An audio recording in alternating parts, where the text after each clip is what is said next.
আসসালামু আলাইকুম। অনেকে আমাকে বলেছিলেন জামদানি শাড়ি কিভাবে তৈরি করে দেখবে। এই জন্য আপনাদের জন্য আজকে আমি আমাদের তাঁতের কারখানাটা শাড়িগুলা একটু ভিডিও করতেছি আপনাদের সুবিধার্থে। একটু দেখেন আমাদের তাঁত কারখানায় আমাদের তাঁতটা একটু ভিডিও করলাম। জামদানি শাড়ি কিভাবে তৈরি করে তাদের কথা চিন্তা ভাবনা করে আমি আজকে একটু ভিডিওটা করতেছি। জামদানি কিভাবে তৈরি করে একটু দেখেন।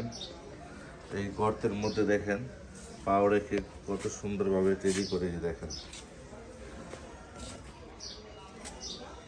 একটা একটা করে একটা একটা করে আপনার এই হাতের বুনগুলা বনে, যে দেখেন কীভাবে বনে, কত সূক্ষ্মভাবে বনে, দেখেন